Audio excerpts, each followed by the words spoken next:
Bismillahirrahmanirrahim. Assalamualaikum warahmatullahi wabarakatuh. Alhamdulillahirabbil alamin. Wassalatu wassalamu ala asyrafil anbiya'i wal mursalin sayyidina wa maulana Muhammadin wa ala alihi wa sahbihi wa barik wa sallim ajma'in. Rabbi shrah li sadri wa yassir li amri wa hlul 'uqdatam min lisani yafqahu qawli. Subhanaka la ilma lana illa ma 'allamtana innaka antal alimul hakim wa la haula wa la quwwata illa billahil aliyyil azim.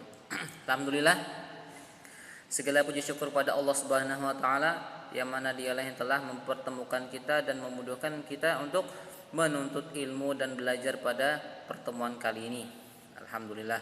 Dan juga salawat serta salam kita haturkan kepada junjungan kita Nabi Muhammad sallallahu alaihi wasallam. Allahumma shalli wa sallim wa barik alaihi wa alihi. Semoga kita mendapatkan syafaatnya di yaumil kiamah kelak, amin ya rabbal alamin. Baik, kita melanjutkan ke bab yang selanjutnya, yaitu bab 2 tentang perilaku menghindari minuman keras, judi, dan pertengkaran. Nah, ketiga-tiganya ini adalah merupakan dosa. Dan ketiga-tiganya ini harus kita hindari dari kehidupan kita, yaitu minuman keras nggak boleh, judi nggak boleh, bertengkar, berkelahi, membunuh dan sebagainya juga nggak boleh. Nah, berikut pembahasannya mulai dari yang minuman keras. Minuman keras yang dimaksud ini bukanlah es batu atau minuman-minuman yang berbentuk keras lainnya, bukan. Tetapi yang dimaksud ini adalah minuman yang memabukkan. Nah, cuman bahasanya adalah minuman keras. Kalau di sini minuman yang memabukkan atau yang beralkohol. Nah, Allah Subhanahu wa taala itu menciptakan minuman air itu ada yang baik, ada yang buruk. Adapun yang baik itu misalkan air putih, air susu, air kopi, air jus, dan yang bagus-bagus lainnya. Tapi ada juga yang buruk-buruk seperti khamar, angmalaga, dan lain sebagainya yang memabukkan, yang menghilangkan akal manusia. Nah, sebenarnya Allah Subhanahu wa taala ketika melarang sesuatu itu pasti ada dampak buruknya. Ketika Allah memerintahkan kita untuk berbuat baik, berarti ada hikmah yang baik di situ, ada kebaikan di dalamnya. Contoh, Allah Subhanahu wa taala menyuruh kita untuk berpuasa, lalu kita berpuasa. Nah, maka kebaikan yang akan kita dapat selain daripada pahala adalah merupakan kesehatan bagi tubuh kita, bagi lambung kita, dan pencernaan kita. Ketika Allah Subhanahu wa taala melarang kita untuk minum minuman keras, minum minuman khamar yang memabukkan dan lain sebagainya seperti malaga, itu berarti ada keburukan di dalamnya. Selain dosa, ada lagi dosanya ya dapat, terus yang lainnya merupakan adalah kesehatan yang menurun, mudah kena penyakit, hilangnya akal dan lain sebagainya. Nanti kita bahas dampak buruknya daripada minum-minuman keras. Nah, Allah Subhanahu wa taala berfirman dalam Quran surah Al-Maidah, artinya wahai orang-orang yang beriman, sesungguhnya minuman keras, judi, berkurban untuk berhala, dan mengundi nasib dengan anak panah adalah perbuatan keji dan termasuk perbuatan setan. Jadi minuman keras perbuatan setan. Kalau manusia minum minuman keras berarti sama dengan perbuatan mereka. Nah, jangan. Maka jauhilah perbuatan itu agar kamu beruntung. Nah, kata Allah, jauhi itu, nanti kita bakal beruntung.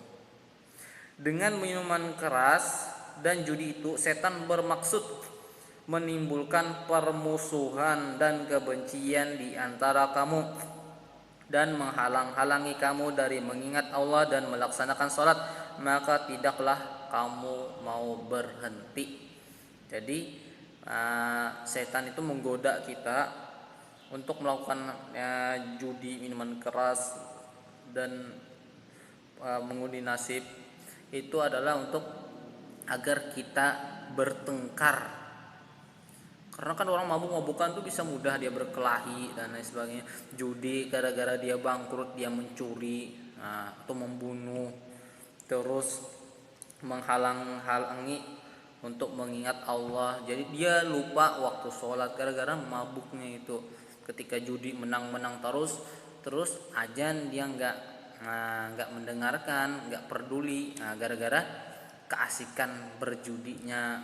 Makanya itu adalah tipu daya syaitan untuk menjauhkan kita dari Allah Subhanahu wa taala. Makanya jauhin mabuk, judi, dan mengundi nasib. Nanti kita membahas mengundi nasibnya juga. Rasulullah sallallahu alaihi wasallam bersabda, "Hani bani Umar anna Rasulullah sallallahu alaihi wasallam qala kullu muskirin khamrun wa kullu muskirin haramun. Kullu muskirin hamrun wa kullu muskirin haramun." Rawahu Muslim. Nah, jadi dari Ibnu Umar bahwa Rasulullah sallallahu alaihi wasallam bersabda, setiap yang memabukkan adalah khamar dan yang memabukkan adalah haram, kecuali mabuk kendaraan, itu enggak termasuk. Yang dimaksud di sini adalah minum-minuman keras yang khamar tadi, atau mungkin dan lain sebagainya, baik itu kopi miring, malaga, anggur merah dan lain sebagainya. Yang memabukkan itu juga termasuk khamar, haram hukumnya, walaupun mereknya berbeda-beda. Misalkan mereknya Islami An-Nur misalkan, tapi malaga yang memabukkan, tetap nggak boleh. Jadi jangan tertipu dengan namanya. Maksudnya di sini setiap yang memabukkan adalah khamar. Jadi khamar bukan yang zaman Rasulullah aja yang di Arab, bukan, tapi setiap yang memabukkan adalah khamar walaupun namanya An-Nur misalkan. Nah, Malaga Al-Jihadiyah, Malaga Al-Hikmah, jangan, tetap haram. Nah, dampak buruknya minum-minum keras yang pertama, mengurangi kesadaran hingga menghilangkan akal sehat. Jadi akal kita bakal hilang. Allah Subhanahu wa taala menciptakan manusia mempunyai kelebihan dengan akalnya, kecuali hewan. Hewan enggak punya akal, tapi mereka punya insting. Nah, kalau manusia hilang akalnya, berarti tak ubahnya seperti hewan. Yang kedua, menghalangi pelaku dari berbagai macam ibadah, terutama sholat fardu. Nah, jadi kita bakal, kalau udah misalkan mabuk, terus yang akal hilang, kesadaran hilang, maka ketika azan pun dia nggak peduli. Jadi dia memang nggak sadar waktu sholat, nggak tahu. Nah, bahkan ketika zaman Rasulullah itu ada sahabat yang sebelum sholat dia minum minuman khamar. Ketika dia baca surah Al-Kafirun dia nggak selesai. Nah, gara-gara mabuk, maka ketika itu dilarang minum khamar. Yang ketiga, memiliki ketergantungan untuk mencari kepuasan yang merugikan akal dan kesehatan. Nah, dia bakal ketagihan, bakal kecanduan. Kalau nggak mabuk, enak, jangan. Yang keempat, menimbulkan niat untuk melakukan perbuatan dosa lainnya seperti mencuri dan berzina. Nah, jadi bisa membuat mencuri dan berzina juga gara-gara mabuk. Terbiasa mencari penyelesaian yang tidak tepat terhadap suatu masalah. Dia bingung, misalkan gara-gara nggak naik kelas, gara-gara dikeluarin dari sekolah, gara-gara HP hilang, motor hilang misalkan, dia stres. Nah, terus minum minuman keras. Nah, maka cara itu adalah cara yang salah. tidak memedulikan kesehatan dan nasihat orang di sekitarnya. Nah, iya. Kalau orang mabuk dinasihatin yang mental, nggak bisa dinasihatin karena mereka sedang mabuk. Nah, oleng diceramain yang nggak ngerti mereka. Nah, karena belum connect otaknya. Selanjutnya adalah tidak memiliki semangat hidup dan semangat untuk meraih cita-cita. Nah, jadi dia semangat hidupnya mulai hilang, nggak tahu lagi cita-citanya jadi apa.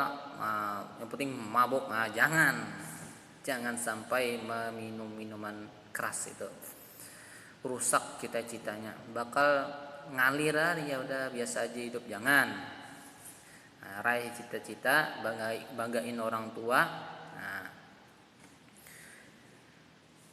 selanjutnya berjudi dan mengundi nasib. Allah Subhanahu wa taala berfirman dalam Quran surah Al-Baqarah ayat 219, mereka menanyakan kepadamu tentang khamar dan judi. Katakanlah pada keduanya terdapat dosa besar dan manfaat bagi manusia, tetapi dosanya lebih besar dari manfaatnya. Jadi dosanya besar berjudi. Nah, jadi jangan berjudi. Karena dampak buruk dari berjudi, nah, itu dampak buruknya adalah yang pertama, menjadi orang malas berusaha. Jadi bakal malas berusaha. Judi aja katanya, enak kayaknya, mudah sekali judi aja. Nah, jangan. Jadi malas berusaha kalau orang yang main judi. Menangnya dikit, kalahnya ruginya banyak. Kalau menang main terus dia, kalau kalah juga main terus karena pengen menang lagi. Nah, makanya judi haram. Dan menjauhkan diri dari Allah Subhanahu wa taala. Loh kok bisa? Iya, pernah nggak kalian lihat orang main judi, azan mereka sholat? Mau main lagi main judi, Allahu Akbar, Allahu Akbar. Ayo teman-teman kita sholat. Nggak ada. Nah, karena memang perbuatan judi menjauhkan diri dari Allah Subhanahu wa taala. Kalau ada yang gitu, wah hebat itu. Lagi main judi mabuk, minum, Allahu Akbar, Allahu Akbar, ayo kita sholat. Nah, itu hebat tuh kalau ada. Selanjutnya memiliki ketergantungan pada hal yang tidak jelas karena selalu berharap mendapat keberuntungan. Nah, karena main judi itu cuman berharap pada keberuntungan. Skillnya dikit aja, paling banyak keberuntungan. Kayak main poker misalkan, itu skillnya apa? Karena itu cuman bagi-bagi kartu, keberuntungan berharap pada kartu. Nah,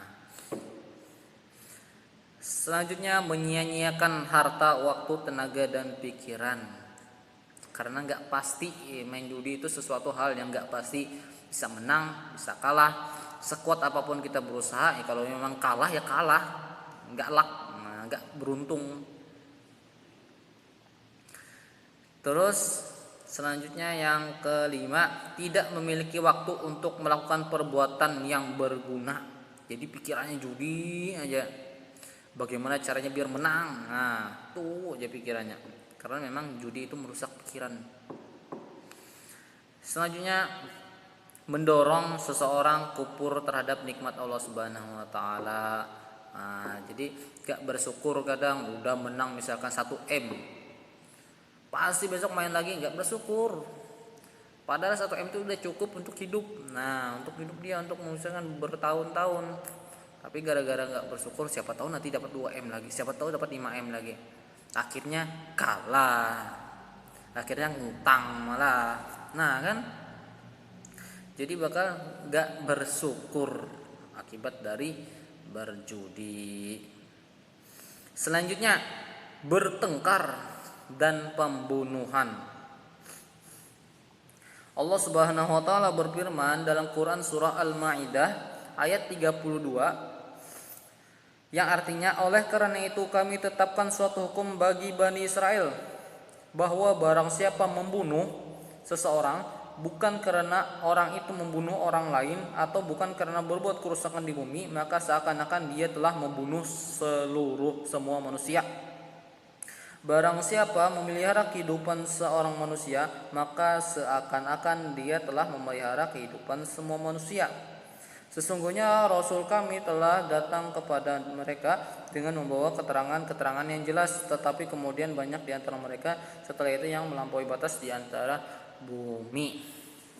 Jadi maksudnya adalah dari zaman nabi-nabi terdahulu itu sudah dilarang pembunuhan, kecuali gara-gara dia membunuh orang lain. Nah itu kalau hukum kisos Islam tuh gitu. Kalau kita membunuh orang, maka hukumannya juga bakal dihukum mati atau dipancung, dikisos, kecuali keluarga yang terbunuh itu memaafkan, maka dia bayar denda dan ada ketentuan-ketentuan lainnya, atau pembunuhan yang sengaja, yang enggak disengaja. Nah, jadi seakan-akan dia telah membunuh semua manusia. Misalkan maksudnya gini, orang yang nggak punya salah apa-apa tahu-tahu dibunuh. Nah itu seakan-akan telah membunuh semua manusia, dosanya besar. Barang siapa yang memelihara kehidupan seseorang, maka seakan-akan dia telah memelihara kehidupan semua manusia. Nah jadi misalkan teman kita kelaparan, kita kasih makan, kasihan dia, maka kita seolah-olah memelihara kehidupan semua manusia.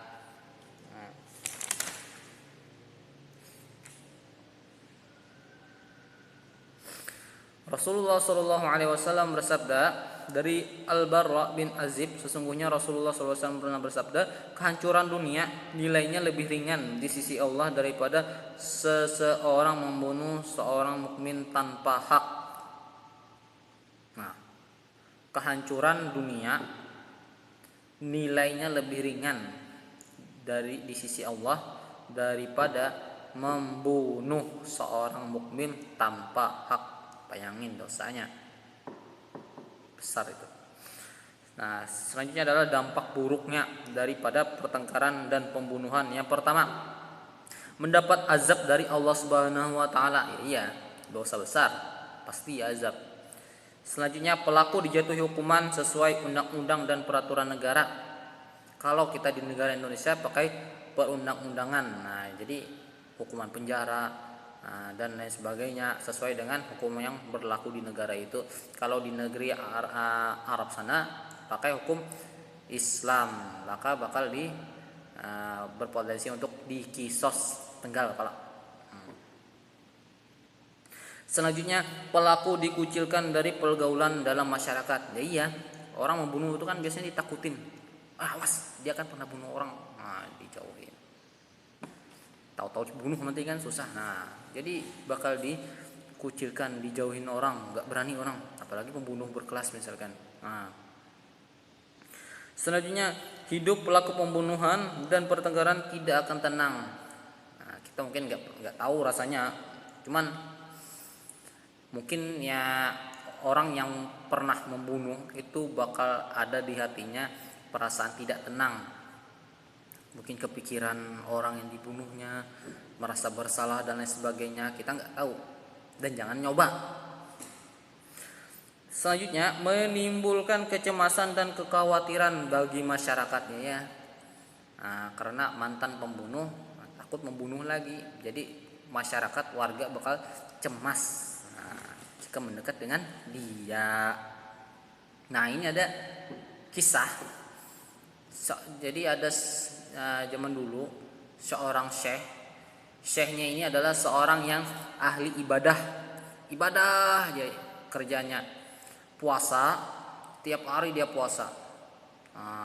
Tiap hari berpuasa, Senin, Selasa, Rabu, Kamis, Jumat, Sabtu, Minggu puasa, tapi malamnya tetap berbuka, maghrib berbuka. Nah, terus waktu-waktunya dia habiskan untuk beribadah, kecuali malam dia ada tidur dan istirahat. Jadi dia sholat, puasa. Nah, sampai suatu ketika datanglah iblis yang menjelma menyerupai menjadi manusia. Nah, jadi iblisnya datang, wahai Syekh katanya, sungguh ibadahmu itu sangat luar biasa. Saya ingin belajar menjadi muridmu, boleh nggak?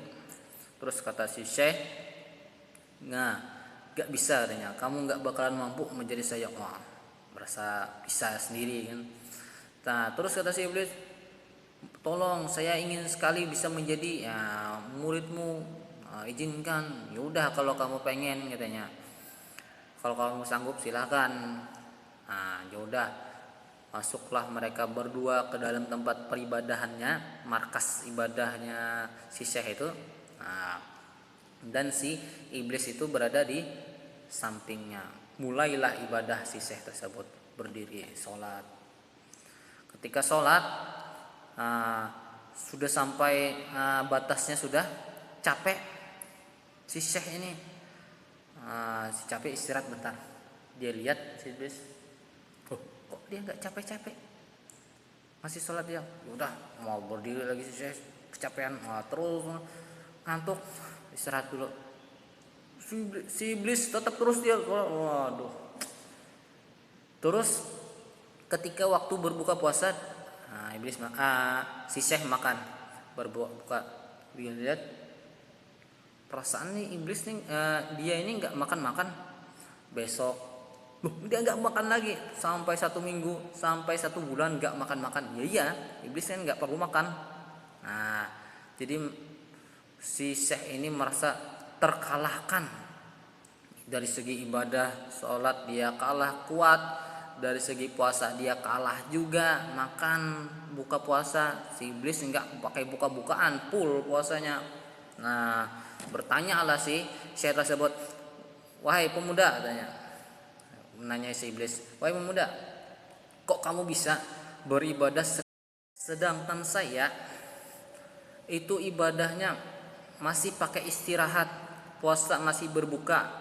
Kamu kok bisa nggak pakai istirahat, nggak pakai buka puasa? Terus kata si iblis tadi, katanya, sebenarnya saya punya resepnya katanya. Apa resepnya? Kata si Syekh, minta saya.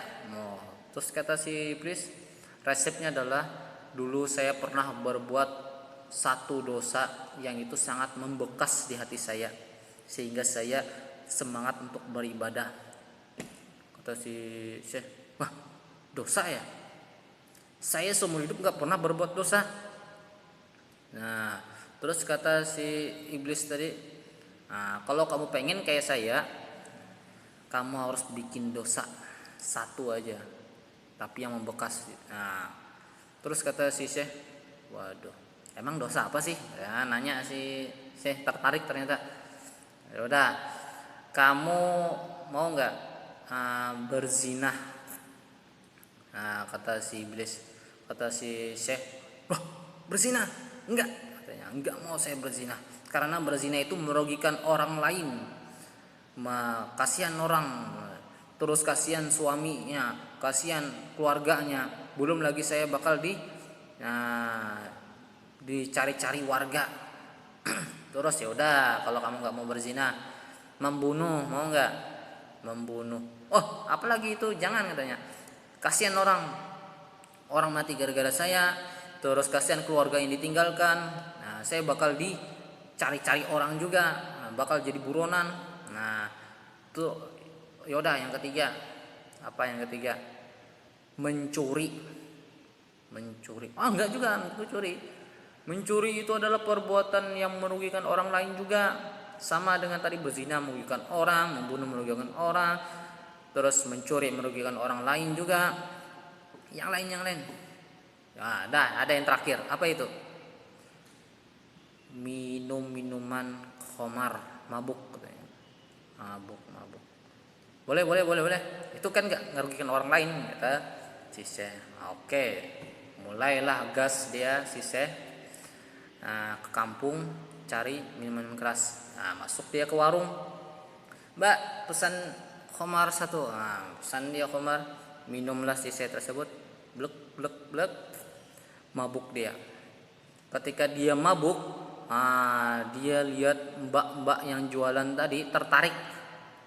Nah, ketika si Syekh tersebut tertarik gara-gara mabuk, langsunglah si Syekh memperkosa mbak yang tadi yang jualan.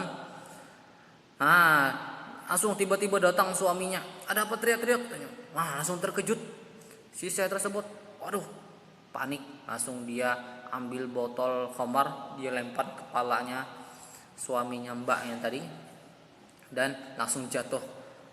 Langsung pas jatuh langsung dihantam oleh si Syekh, dibunuhlah suaminya mbak yang tadi sampai mati. Langsung si Syekh tersebut sadar, apa yang telah saya lakukan? Saya sudah membunuh orang dan berzina, katanya. Langsung panik si Syekh, dia berniat untuk melarikan diri ke hutan. Saya harus pergi ini melarikan diri. Tapi kalau saya pergi ke hutan, saya perlu makan minum juga. Ya udah, diambillah di warung tuh makanan minuman, diangkut, kaburlah dia ke hutan. Namun akhirnya dia tertangkap oleh warga dan dihukum mati. Ketika dia dihukum mati, dia datanglah si iblis tersebut. Wahai Syekh, kamu tahu nggak yang laki-laki yang kemarin itu siapa? Itu saya, katanya, iblis. Dasar sialan kamu, dasar ini, kata si Syekh. Tidaknya, saya bisa menyelamatkan kamu. Kata si iblis, saya bisa menyelamatkan. Yang benar, bisa nggak nyelamatin saya? Kata si Syekh. Bisa, katanya, tapi ada syaratnya. Apa syaratnya? Kata si Syekh, kamu harus sujud kepada saya. Kata si Syekh tersebut, kata si iblis tersebut. Oh enggak, kata si Syekh. Ya udah, kalau kamu pengen mati, ya udah ya. Dia sujud, tiba-tiba sujud, kabur si iblis. Dadah, kata si iblis, selamat mati kamu. Mati enggak beriman karena menyembah iblis. Intinya perbuatan dosa itu bisa didapatkan gara-gara minum minuman keras dari yang judi tadi. Bayangkan, dia cuma minum minuman keras, dia melakukan perzinahan, dia membunuh orang, dia mencuri gara-gara minum minuman keras. Jadi jangan sampai kita meminum minuman keras, dan juga jangan kita berjudi, dan jangan juga kita bertengkar, bermusuhan, apalagi sampai berkelahi dan membunuh. Naudzubillahi min dzalik. Baik, itu saja yang dapat saya sampaikan. Mudah-mudahan bermanfaat bagi kita semua, dan juga bisa kita amalkan apa-apa yang telah saya sampaikan agar dijauhin yang buruknya, yang diamalin yang baiknya, dan dimudahkan kita paham terhadap pembelajaran kali ini. Mari kita berdoa sama-sama. Amin ya rabbal alamin. Bismillahirrahmanirrahim. Alhamdulillahirabbil alamin. Wassalatu wassalamu ala asyrafil anbiya'i wal mursalin sayyidina wa maulana Muhammadin wa ala alihi washabihi wa barik wasallim ajma'in. Rabbana zidna ilman warzuqna fahman bi rahmatika ya arhamar rahimin. Rabbana zalamna anfusana wa illam taghfir lana wa tarhamna lanakunanna minal khasirin. Rabbana atina fid dunya hasanah wa bil akhirati hasanah wa qina adzabannar. Wa sallallahu ala sayyidina Muhammadin wa ala alihi washabihi wasallam. Subhana rabbika rabbil izzati amma yasifun, salamun alal mursalin, alhamdulillahirabbil alamin. Kita tutup dengan hamdalah. Alhamdulillahirabbil alamin. Baca istighfar 3 kali. Astaghfirullahaladzim, astaghfirullahaladzim, astaghfirullahaladzim. Baca doa kepada majelis. Subhanallah bihamdi, subhanakallahumma wa bihamdika, asyhadu an la ilaha illa anta, astaghfiruka wa atubu ilaik. Wassalamualaikum warahmatullahi wabarakatuh.